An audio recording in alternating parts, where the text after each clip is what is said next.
आप देख रहे हैं 77 HD TV।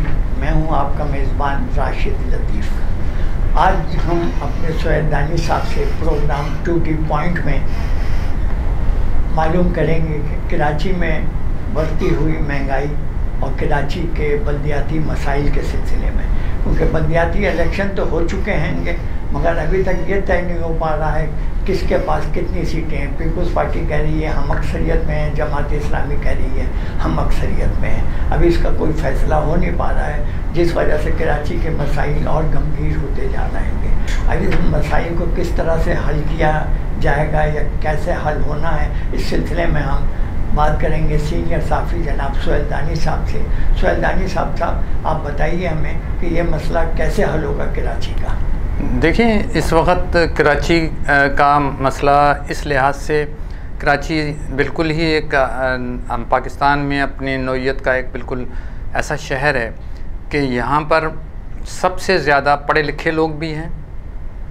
ख्वानदगी की शरह कराची में पाकिस्तान में सबसे ज़्यादा है और सबसे ज़्यादा बेरोज़गार भी कराची में ही बसते हैं। यहाँ पर सबसे ज़्यादा क्राइम भी कराची में होते हैं, स्ट्रीट क्राइम्स ख़ास तौर पे कराची में। पूरे पाकिस्तान में सबसे ज़्यादा स्ट्रीट क्राइम्स कराची में होते हैं। कराची में जहाँ लोग बड़े कहते हैं कि कराची के लोग बड़े प्रोफेशनल हैं, बड़े हैं, लेकिन कराची में आप ये देखें कि पढ़े लिखे लोग किस कदर ऐसे लोग हैं जो बिल्कुल समझ लें कि डिग्रियां हाथ में थामे जूतियाँ चटखाते फिर रहे हैं। कराची में लोगों के पास तालीम का कोई मरबूत निज़ाम नहीं है। प्राइवेट स्कूल्स जो हैं उनके अंदर फ़ीसें इस कदर ज़्यादा हैं कि आम शहरी जो है वो अपने बच्चों को उन प्राइवेट स्कूलों में नहीं पढ़ा सकता। गवर्नमेंट स्कूल्स की मुसीबत यह है कि गवर्नमेंट स्कूल की फ़ैकल्टीज़ इतनी ख़राब हैं, इमारतें, उसकी तरफ किसी ने तवज्जो ही नहीं दी कि गवर्नमेंट स्कूल्स को अगर मॉडल स्कूल्स की सूरत में बनाया जाता। बड़ी बड़ी अच्छी अच्छी बिल्डिंगें हैं कराची में जो सरकारी स्कूलों की हैं, और फिर ये कहा जाता है कि सरकारी स्कूलों में तालीम मुफ्त है। मैं कहता हूँ कि आप तालीम मुफ्त को थोड़ा सा पैसे लगा लें, लेकिन उसकी कम से कम फैकल्टीज़ ऐसी हों कि जहाँ पर लोग शौक़ से जाएं पढ़ने के लिए, फ़ख्र से जाएं पढ़ने के लिए। अब सिटी स्कूल है, बेकन हाउस है, फाउंडेशन है, ये जितने स्कूल सिस्टम्स होते हैं, इसमें लोग बच्चे अब बताते हैं कि अब हम फ़लाने सिस्टम में पढ़ रहे हैं, लेकिन सरकारी स्कूलों में। लेकिन आप ये देखिए कि पिछले 30-35 साल पहले जितने भी लोग पढ़ के निकले और अब वो अच्छे ओहदों पर हैं, वो ज़्यादातर उन्हीं पीले स्कूलों में हैं जिसमें अब कोई जाने को पसंद नहीं करता। जो गरीब लोग पढ़ते हैं उनकी फ़ैकल्टीज़ इतनी ख़राब हैं कि उसमें टीचर्स इतने वो हैं कि वो क्या पढ़ाएँगे और क्या लिखाएँगे। तो एक ये कराची का प्रॉब्लम, कराची का एक प्रॉब्लम जो सबसे बड़ा है कि कराची में इन्फ्लक्स बहुत है। कहते हैं कराची अपॉर्चुनिटीज़, कराची मौक़े का शहर है, इसलिए पूरे पाकिस्तान से रोज़ाना हज़ारों लोग माइग्रेट करते हैं कराची की तरफ और फिर यहाँ पर आ बसते हैं। कराची में आप अंदाज़ा लगाइए कि कराची में ऐसे लोग बंगाली, अफ़गानी और इस तरह के दूसरे बर्मी, बेशुमार ऐसे मुख्तलिफ़ कौमियतों के लोग हैं जो यहाँ आके बसे। उनके पासपोर्ट बन गए हैं, उनके ID कार्ड बन गए हैं, सब कुछ हो गया और वो कराची में आ बसे। अब कराची की आबादी, सबसे बड़ा मसला तो कराची की आबादी का भी है। फिर कराची में आप देखें कि ट्रांसपोर्ट का निज़ाम, कराची में ट्रांसपोर्ट का निज़ाम यह है कि गवर्नमेंट 40-50 बसें लाती है तो वो इतना शोर करती है कि जिसकी कोई हद नहीं है। फिर उसके रूट्स हैं कराची में, आप जो ये बना रहे हैं मेट्रो बसें के लिए बना रहे हैं, अब पूरा यूनिवर्सिटी रोड आप देखें पूरा खोद के रख दिया उन्होंने, और अब कहते हैं कि 4 साल के अंदर ये प्रोजेक्ट मुकम्मल होगा। आप इसी सड़क को जिस पे आपने करोड़ों रुपए लगा के अभी चंद साल पहले ही ठीक किया था, इसको ही अच्छा बनाए थे। मैं कहता हूँ जो लाल बसें और हरी बसें आपने ऑटोमेटिक ये जो इलेक्ट्रिक बसें चला रहे हैं, हर रूट पे इस तरह कनेक्टिविटी बनाए रोड सड़कों पे से अच्छी बसें चला दें, सड़कें अच्छी कर दें आप लोगों की, तो लोगों का ट्रांसपोर्ट का निज़ाम बेहतर हो जाएगा कुछ ना कुछ। आप वो तो आपके सर्कुलर रेलवे तो एक ख्वाब बन के रह गई है। हमेशा ही होता है कि सर्कुलर रेलवे अब इस प्रोजेक्ट के तहत बनेगी, अब चीन की मदद से बनेगी, अब उस तरह उस प्रोजेक्ट की तरह के अंडर में बनेगी, लेकिन वो बनी नहीं बल्कि वो बिल्कुल उजाड़ हो गई है। तो जबकि वो एक अच्छा खासा वो निज़ाम बना हुआ था। हमने क्या हुआ है कराची को जब आप देखेंगे तो कराची आपको लगेगा कि कराची ने तरक्की नहीं की है, कराची पीछे को गया है, डिटेरियोरेट हुआ है। कराची के अंदर हर शोबे के अंदर तालीम हो, सेहत में आप देखें, सेहत में कितना बड़ा शहर है कि इसमें 3 करोड़ तक की आबादी है इसकी। अच्छा, अभी जो सेंसस हुए हैं उसमें ये एक सवाल उठाया जा रहा है कि जनाब अली ने कि इसमें 1.5 करोड़ आबादी निकली है।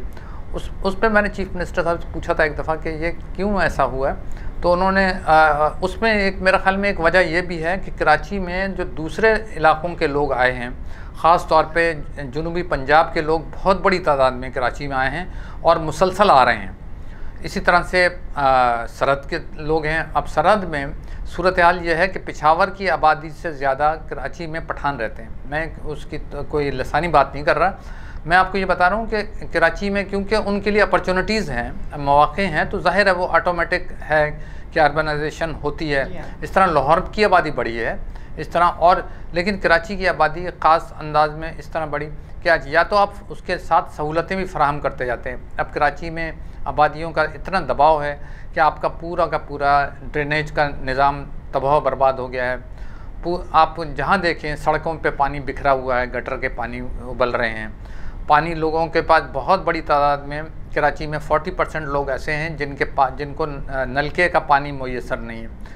अब आप अंदाज़ा लगाएं कि कितनी बड़ा जुल्म है कि कराची में ये टैंकर माफिया है, ये जनाब ये पानी फराहम करते हैं पैसों से पूरे कराची को, और हर एक के पास पानी पहुंच जाता है। डिफेंस पूरे के अंदर पानी नहीं है, ये टैंकर माफिया पहुंचाता है। बेशुमार इलाके हैं जहाँ पर टैंकर माफिया की चांदी लगी हुई है। ये अरबों रुपए का नेट है, लेकिन इसके लिए कोई कहने वाला नहीं है, कोई सुनने वाला नहीं है। पता नहीं इसमें कौन कौन लोग इन्वॉल्व हैं, कैसे है, क्या है, ये कोई माफिया है। इसी तरीके से चीज़ों की कीमतों का देखें, आपने कहा कि महंगाई बहुत है, महंगाई कोई पूछने वाला नहीं है। प्राइस कंट्रोल का ये पूछने वाला, मैं कहता हूँ महंगाई इतनी ज़्यादा नहीं है जितनी ज़्यादा बना भी दी गई है। अब आप ये देखें, रमज़ान में फ्रूट दुनिया भर में जब भी उनका कोई त्यौहार आता है, चीज़ों की कीमतें कम हो जाती हैं, 50% 40% पे चली जाती हैं। यहाँ पर रमज़ान आया तो लोगों की जेबें काटनी शुरू कर दी। ऊपर से नमाज़ पढ़ने के लिए हम भागे भागे मस्जिदों में जाते हैं और आगे तोल में फ्रॉड करते हैं, चीज़ों को महंगा बेचते हैं, झूठ बोलते हैं, सारी मुनाफ़त सारी। और ये भी आप देखें, मैं कराची की बात हो रही है इसलिए मैं नहीं कहना चाहता, लेकिन झूठ में भी अगर आप देखें ना, झूठ बोलने में जो है वो पाकिस्तान की क़ौम नंबर 1 करार पाएगी। आप करा के देख लें, दुनिया के अंदर 200 मुल्क हैं, करा लें। इसी तरह कराची के अंदर जो सिविक मामलात हैं, अभी इस तरह देखें, पीपल्स पार्टी चाह रही है कि उनका मेयर आ जाए, जमात इस्लामी चाह रही है उनका मेयर आ जाए। अब तहरीक इंसाफ के जो मेंबर्स हैं वो किस तरफ को जाएंगे। अब ये जोड़ तोड़, इस जोड़ तोड़ के अंदर सिर्फ ये क्या है, मैंने जैसे आपको बताता हूँ कि भाई ये मफादात का खेल है इन लोगों को, क्योंकि ये अब सबसे आइडियल सूरत हाल तो ये थी कि अगर ये उसको बना देते, जमात इस्लामी को दे देते mayorship, peoples party Sindh government में है, तो ये दोनों मिलके कराची के लिए कुछ बेहतरी कर सकते थे। और इसी तरीके से जिस तरह के मुशर्रफ के दौर में, जनरल मुशर्रफ के दौर में जो कुछ भी हुआ उसमें जनरल मुशर्रफ ने कराची पे, समझ लें कराची में जो तरक्याती काम हुआ उसका मेन किरदार जो थे वो जनरल मुशर्रफ थे। वो उनको आप कुछ भी कहें, डिक्टेटर कहें, आमिर कहें, आइन शिकन कहें, कुछ भी कहें, लेकिन कराची के मामले में, कराची की तरक्की में उनका कंट्रीब्यूशन को कोई भी नज़रअंदाज नहीं कर सकता। वो ख्वाह नेमतुल्लाह खान साहब की मेयरशिप के अंदर हो या मुस्तफ़ा कमाल साहब की मेयरशिप के अंदर हो, उसमें जो दिलचस्पी थी, जो मेन न्यूक्लियस था, वो मुशर्रफ की ज़ात थी। मुझे ख़ुद मुस्तफ़ा कमाल साहब ने कई बार ये बताया कि मुशर्रफ साहब इतने ज़्यादा वो फ़िक्रमंद रहते थे कि वो मुख्तलिफ़ प्रोजेक्ट्स के अंदर बाकायदा पूछते थे, रात को 2 बजे फ़ोन आ रहा है, मुस्तफ़ा फ़लाना पुल जो था या फ़लानी सड़क जो थी उसको उस मयार का बनाना, जैसे नाज़ाबाद में फ़लानी सड़क बनी हुई है। तो क्योंकि वो यहाँ रह चुके थे अपने स्कूल कॉलेज के दौर में, और उन्होंने कराची को बहुत करीब से देखा हुआ था, और कराची के साथ ज़ाहिर है उनकी एक मोहब्बत थी, तो वो उनको उनका ये क्रेडिट उनको भी देना चाहिए। जो हम कहते हैं मुस्तफ़ा कमाल या नेमतुल्लाह, ये इसमें कोई शक नहीं कि इन दोनों साहिबान ने बहुत मेहनत की थी। मुस्तफ़ा कमाल साहब बहुत मेहनती आदमी थे। और ये भी है कि दूसरी चीज़ ये थी कि जैसे मैंने कहा कि जैसे MQM की सियासत जो थी, अब इस वक्त जो है MQM ने बाइकाट किया था, लेकिन MQM की सियासत क्यों डूबती नज़र आ रही है, उसकी वजह उनकी अपना एक तरीक़ेकार है उनका।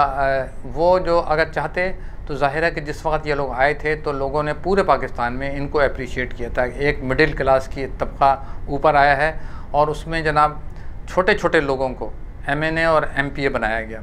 लोगों ने अप्रिशिएट किया। फिर तंजीम के एतबार से देखें कि उन लोगों ने अपनी तंजीम बनाई, लेकिन उसको वो हैंडल नहीं कर सके, वो दूसरी तरफ चले गए और उसका नतीजा ये हुआ कि लोगों ने कहा नहीं, ये मामला ठीक नहीं है। आहिस्ता आहिस्ता आहिस्ता आहिस्ता गैर महसूस तरीके से वो मामला ख़राब हुए उनके। और अब सूरत हाल ये है कि उनके लिए भी फेस सेविंग के लिए बड़ा मुश्किल पेश आ रही है उनको। इस तरह से आपने देखा 2013 के इलेक्शंस में इमरान खान को 7 लाख वोट पड़े यहाँ पर कराची में नेशनल असम्बली की। गो कि उनकी सीटें बहुत थोड़ी सी थी, 1 2 3 सीटें थी, लेकिन उनको 7 लाख वोट पड़े। ये पहली दफ़ा MQM को ये लगा कि उनको एक धचका लगा था।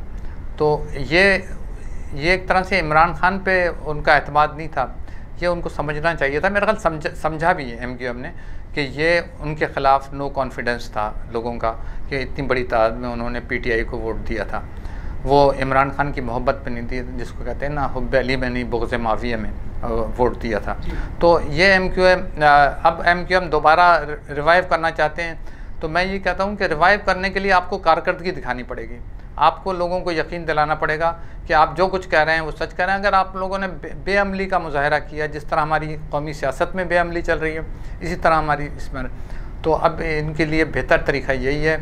और मैं समझता हूँ कि पीपल्स पार्टी को यहाँ पर कुर्बानी देनी चाहिए, इस बात पर ज़िद नहीं करनी चाहिए कि वो अपना मेयर लाएँ। मेयरशिप भले जमात इस्लामी को दे दें, कराची की खिदमत करें। पीपल्स पार्टी के लिए भी फ़ायदा है, जमात इस्लामी के लिए भी फ़ायदा है। जमात इस्लामी ये 70s के अंदर जमात इस्लामी कराची की मकबूल जमात थी और उसमें प्रोफेसर गफूर, महमूद आज़म फ़ारूकी टाइप के लोग थे, और इस तरह से वापस रिवाइव हो सकती है जमात इस्लामी। और पीपल्स पार्टी को यह है कि पीपल्स पार्टी अगर कारकर्दगी दिखाए, पॉजिटिव कारकर्दगी दिखाए, तो पीपल्स पार्टी भी कराची में अपने पैर जमा सकती है, जिसके मुताल्लिक़ आम तौर पर यह ख्याल किया जाता है कि वो जो है कराची के लिए उन्होंने वो कुछ नहीं किया। बल्कि पीपल्स पार्टी की कारकर्दगी पर तो बहुत सारे सवालिया निशान हैं, लेकिन यह है कि पीपल्स पार्टी के लिए एक अच्छा मौका है कि वो कराची में अपने कदम जमाने और अपनी मकबूलियत में इजाफ़ा करने के लिए ये अगर वो करे कि वो कुर्बानी दे और जमात इस्लामी को दे मेयरशिप, जो भी करना है वो करें, ताकि कराची में तरक्की का अमल जो है, पहिया जो है, वो जारी सारी हो सके और कराची के जो मसाइल हैं उनमें कमी आ सके। शुक्रिया सुहेल दानी साहब आपका।